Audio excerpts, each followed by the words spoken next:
అన్నమయ్య జిల్లా గాలివీడు మండలంలో జరిగిన భారీ దొంగతనం కేసును పోలీసులు కేవలం 48 గంటల్లోనే ఛేదించారు. అన్నమయ్య జిల్లా ఎస్పీ ధీరజ్ కూనుబిల్లి ఆదేశాల మేరకు రాయచోటి డీఎస్పీ కృష్ణమోహన్ మీడియా సమావేశంలో వివరాలు వెల్లడించారు.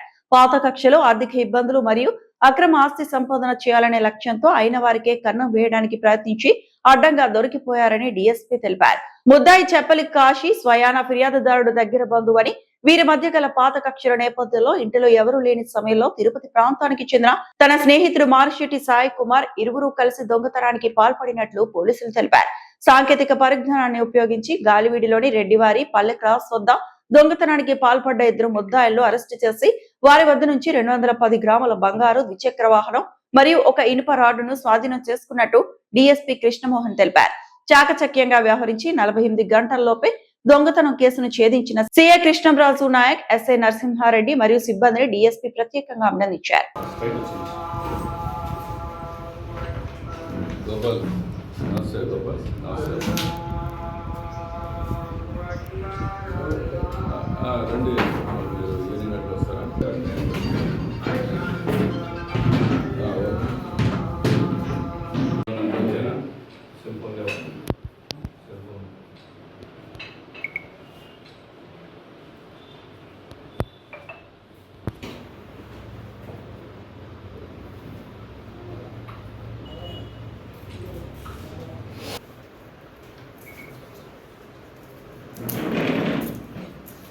ఇట్లా మనకంటే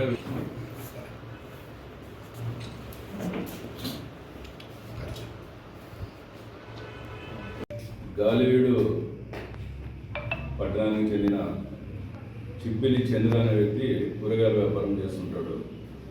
ఇతని భార్య ఇద్దరు కూడా 16వ తేదీ, ఈ నెల 16వ తేదీ గురువారం వాళ్ళు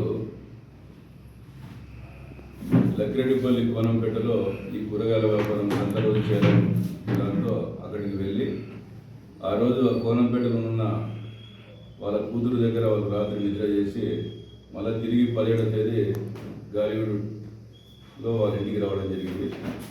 అక్కడ ఇంట్లో రాత్రి పూట కొంతమంది బుద్ధి తెలియని వ్యక్తులు లాక్ బ్రేక్ చేసి వాళ్ళ ఇంట్లో బీరువాలో ఉన్న 21 తులాల బంగారు ఆభరణాలను దొంగతనం చేసినారని చెప్పి 17వ తేదీ రాత్రి వాళ్ళు మాకు ఫిర్యాదు చేయడం జరిగింది. దాని మేరకు గాలివీడు ఎస్ఐ గారు నరసింహారెడ్డి కేసు రిజిస్టర్ చేయడం జరిగింది. తర్వాత దర్యాప్తులో భాగంగా వాళ్ళు టెక్నికల్గా అన్ని రకాలుగా దీంట్లో దర్యాప్తు చేసి ఈరోజు ఉదయం ఈ కేసులో చోరీకి పాల్పడిన చెప్పలి కాశీ, తర్వాత సాయి కుమార్ తిరుపతి, ఈ కాశీ అనేది గాలివీడు, ప్రస్తుతం అతను కూడా తిరుపతిలోనే ఉంటాడు. ఇద్దరిని కూడా లక్రెడ్డిపల్లి సిఐ గారు కృష్ణంరాజు నాయక్ గారు, తర్వాత గాలివీడు ఎస్ఐ గారు నరసింహారెడ్డి గారు, తర్వాత వాళ్ళ సిబ్బంది అందరు కలిసి వాళ్ళు రాబడిన సమాచారం మేరకు వాళ్ళని రెడ్డివారిపల్లి క్రాస్ రోడ్డు దగ్గర గాలివీడు మండలంలో అరెస్ట్ చేయడం జరిగింది.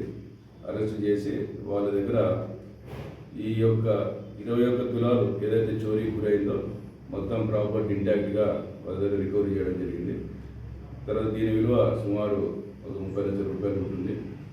వీళ్ళని ఇప్పుడు మేము ఇది దర్యాప్తు అంతా పూర్తయిన తర్వాత గౌరవ కోర్టుకి హాజరుపరుస్తాము. దీంట్లో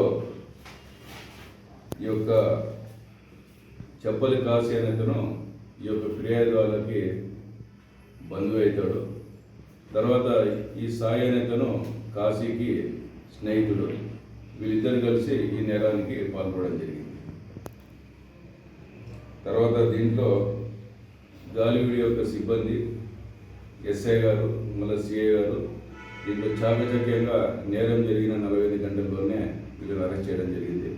దీని విషయమై మాకు అన్నమయ్య జిల్లా ఎస్పీ గారు శ్రీ ధీరజ్ కూనుబిల్లి ఐపీఎస్ గారు కూడా ఎస్ఐ గారిని, సిబ్బందిని, సిఐ గారిని అందరినీ జరిగింది. ఇప్పుడు ఈ దర్యాప్తు పూర్తి అయితేనే కానీ కోర్టుకు హాజరుపరచడం జరిగింది. Thank you. వీళ్ళకి ఇంతకు ముందు ఎటువంటి నేర చరిత్ర లేదు. వీళ్ళు కొద్దిగా అప్పుల పాలయ్యి వీడు కాశీ అనేతను కొద్దిగా వ్యసనాలకు అలవాటు పడి వాళ్ళ సొంత బంధువులింట్లోనే నేరం చేయాలని చెప్పి కొద్దిగా రెక్కి నిర్వహించి వాళ్ళు ప్రతి గురువారము ఇట్లా సంతకి కూరగాయలు అమ్ముకోవడానికి పోతారని చెప్పి తెలుసుకొని వాడు వారి స్నేహితులు కలిసి సాయి కుమార్ కలిసి నేరం చేయడం జరిగింది. దీంట్లో వాళ్ళ దగ్గర నుండి ఆ నేరానికి ఉపయోగించిన ఆ రాడ్ని, తర్వాత వాళ్ళ మోటార్ సైకిల్ని, తర్వాత ఈ యొక్క చోరీ సొత్తు అంతా కూడా 210 గ్రాములు కూడా రికవర్ చేయడం జరిగింది. ఎంత విలువ ఉంటుంది సార్? ఇది సుమారు 30 లక్షల రూపాయల విలువ జరుగుతుంది ప్రజెంట్ మార్కెట్ రేట్ ప్రకారం. వీళ్ళు కేవలము ఆ బంగారు ఆభరణాలు మాత్రమే దొంగతనం చేసినారు. నగదు రూపంలో తెలియదు వేరే